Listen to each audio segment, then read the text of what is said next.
ঝিঙে আমরা অনেক রকমভাবে রান্না করে থাকি। আজকে একটু অন্যভাবে রেসিপিটি আপনাদের সাথে শেয়ার করব। নমস্কার বন্ধুরা, সুকুমারী রান্নাঘরে আপনাদের সকলকে অনেক অনেক ওয়েলকাম। দেখুন, ঝিঙে রেসিপিটি তৈরি করার জন্য আমি এখানে 4টে ঝিঙে নিয়ে নিয়েছি। এবার ঝিঙের যে শিরদাঁড়াগুলো আছে ওইগুলো চেঁচে নেব। ঝিঙের কিন্তু খোসা ছাড়ালে এই রেসিপিটা ভালো লাগবে না, রান্না করার সময় ঝিঙে একদম নেতিয়ে যাবে। তাই কিন্তু ছুরির সাহায্যে বা বটির সাহায্যে এইভাবে চেঁচে নিতে হবে। তারপরে দেখুন, প্রথমে বড় বড় টুকরো করে নিয়ে এভাবে দেখুন লম্বা করে পিস করে নেব।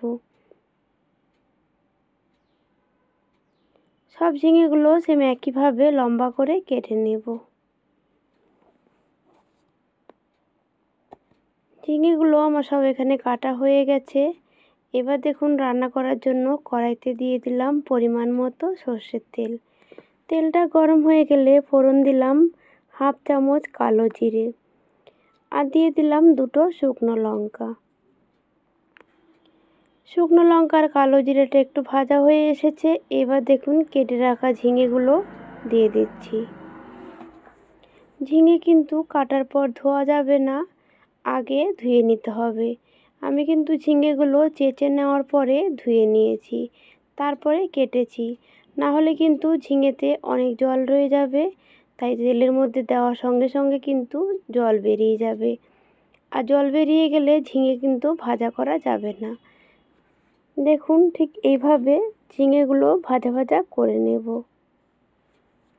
অল্প পরিমাণে জল বেরিয়েছে, কিন্তু এই জল শুকাতে শুকাতে ঝিঙেগুলো সেদ্ধ হয়ে যাবে।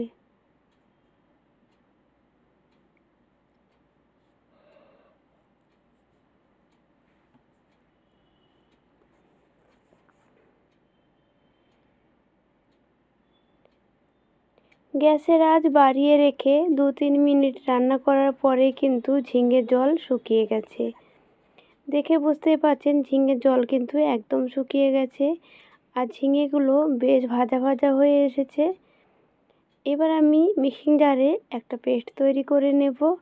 তার জন্য দিয়ে দেব এতে পোস্ত।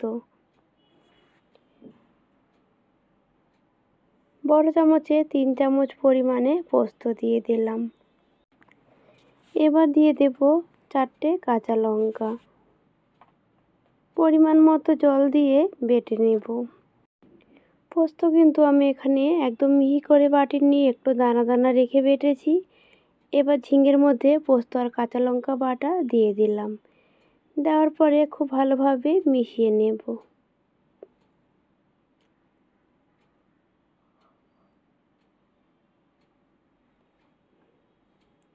খুব ভালোভাবে মেশানো হয়ে গেছে। এবার আমি এতে পরিমাণ মতো নুন দিয়ে দেব। যেহেতু নুন দিলে জল বেরিয়ে যেত, তাই কিন্তু আগে নুন দিইনি, নুনটা পরে দিলাম। এবার খুব ভালো করে মিশিয়ে নেব।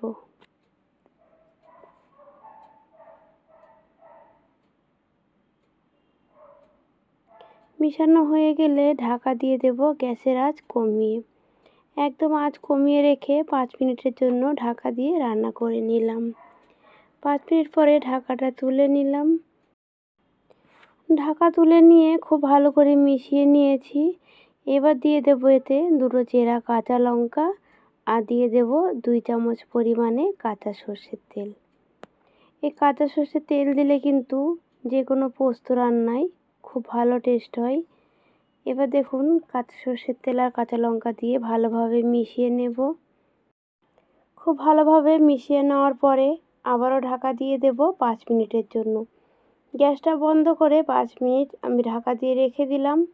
এবার 5 মিনিট পরে দেখুন, রেসিপিটি আমি কিন্তু একটা বাটিতে নামিয়ে নিয়েছি। বন্ধুরা, আজকে আমার এই ঝিঙে রেসিপিটি কেমন লাগলো কমেন্টে কিন্তু জানাতে ভুলবেন না, আর আপনারাও বাড়িতে এভাবে তৈরি করে খাবেন। আশা করছি আপনাদেরও খুব ভালো লাগবে। তাহলে বন্ধুরা, আজকের জন্য এটুকুই। আবার আসবো অন্য কোনো দিন অন্য কোনো রেসিপি নিয়ে। ততক্ষণ আপনারা সকলে খুব ভালো থাকবেন। ধন্যবাদ।